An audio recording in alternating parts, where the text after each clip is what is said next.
I said that I preferred And So I Wrote to The Girl with the Loud Voice by Abi Dare, and I'll be telling you why in today's review. Hi, I'm Roving. Welcome to Roving True Books, and today we'll be discussing And So I Wrote by Abi Dare. So for context, I've been seeing reviews of this book everywhere, like everywhere. So I was like, I think this is something I want to read, but I wasn't so sure because excuse me, I did not particularly enjoy The Girl with the Loud Voice, so I was very skeptical about this. And then I read it and I fell in love with the book. I remember I even got to a point where I was crying. It was just a hot mess. It was a very hot mess, but I really loved it. If you read this book, I think you would realize that for me, I realized that there was an emotional space that was closed. Like there was emotional for me, there was emotional distance between Adunni and all the characters and I in The Girl with the Loud Voice. But in And So I Roar, it was different. Now the reason why I'm moving my copy is I loaned it out and I can't wait to get it back, by the way. I miss having my baby. And then in And So I Roar, more characters are introduced. And why for some people this seems to be the problem, I took it as it was showing us the diverse way women suffer. So earlier on, we are introduced to child marriage, we are introduced to child labor in Girl with the Loud Voice.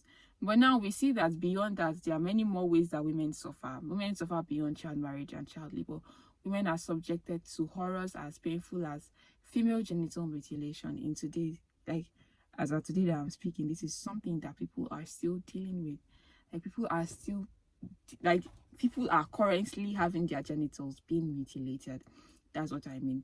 Not like they are dealing with repercussions, because I mean, if they had done it 10 years ago, so obviously they'll still be suffering from the repercussions. But I mean, as at now, as at today, some women, their genitals are being mutilated, and it's a very, very wicked thing to do. Very, very wicked thing to do. And we see how this plays out in the book. We see how tradition plays, how tradition makes it seem as if you're a woman, you don't have a voice. Now, I think the climax of this book was where Adunni roared, and I'm looking back to that scene. There is a sort of endorphin release, I think that's what you call it, where I remember that scene, and it just blows my mind because it builds up. I don't think it started building up from that book. It started building up from The Girl with the Loud Voice. That was when that scene started building up. So if you know what happened in The Girl with the Loud Voice and then you follow it through to And So I Roar, that scene where Adunni roars will make a lot of difference. So and we see that for a moment she's been timid, she's been shy, she's just like, I don't really have a voice, my English is bad, those kind of things. She has those kind of insecurities. But then they fade away when she was. I think one of the very important lessons is that as a woman, you have a voice. Don't let anybody tell you don't have a voice. You have a voice. And I think every young lady should read this book. Every young girl, secondary schools, these books, the two of them should be read by every young girl, because it teaches women that, yes, you are seen as the weaker vessel, but you are not. You are not. You are a woman. You are full of strength. And see, I don't want to make it seem like I'm just hyping this book based on any other thing than the fact that I really love it. I really enjoyed it. Apart from the fact that there were some really, really nice sayings in the book, like, did tomorrow not tell me that it would be better? I remember reading that line and I was like, Adunni, you were very correct for saying this, because tomorrow has everybody have kept on lying to us that things will get better tomorrow. I mean, everybody has heard that statement a million times.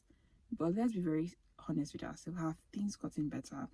I mean, as that back then, when I was in Jonathan's regime, when Jonathan was in power, I was complaining about life. If I had known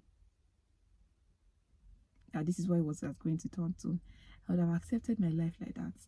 Because as at then, 500 naira could do a lot. 500 naira could do a lot. Not 500,000 naira. 500 naira. I know what I would buy. 500 naira used to last me for 2.5 days in school. Like, if I was going to be buying food for those 2 days, I could buy food for 2 days, and maybe for the third day I'll get a snack or something. That's how much 500 naira could go. Now,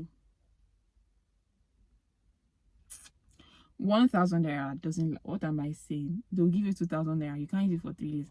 For context, though, we used to buy a plate of rice with takeaway for 200 naira with meat, and I'll be full with pure water.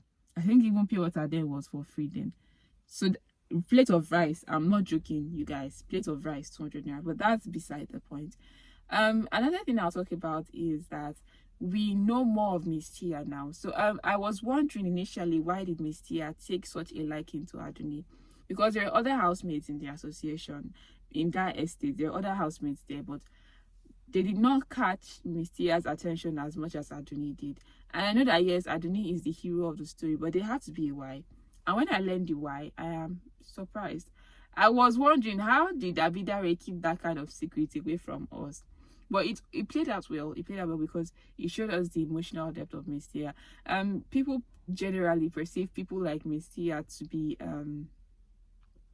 there's a perception they have of them not to be, they don't take things to heart, they don't get people, they don't have serious problems in life. But I read a Miss Tia that has dealt with hard times, very very hard times, and it just makes her her character emotionally deep and resonant, and I like that.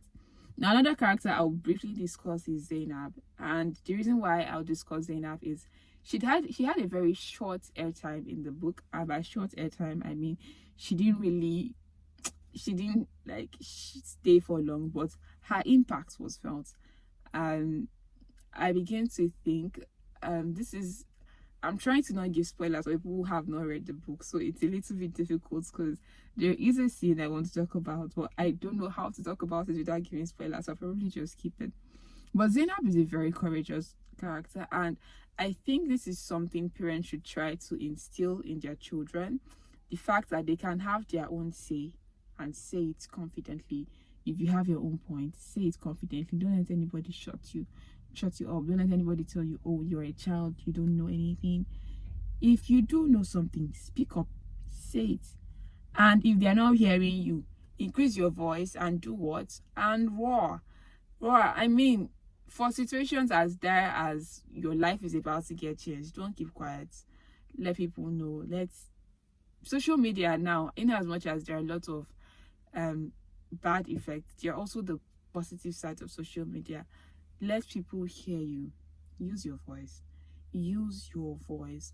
Even if you don't want to use it for yourself, there are so many people you can use your voices for. You can use your voices for those children who have been adopted for so many days and they are sleeping under the rain or they are staying under the sun. They are being subject to some forms of abuse that you find it so hard to wrap your mind around it. Children that they are melting kegs on them. Do you have any idea how painful that is? As that, like, it has happened to me. It was a very very small bit of plastic that melted on me, but it was so painful. So put yourself in their shoes. These are many things you can make a voice for, you can roar about. So make sure whatever it is you're worrying about though is a valid societal concern.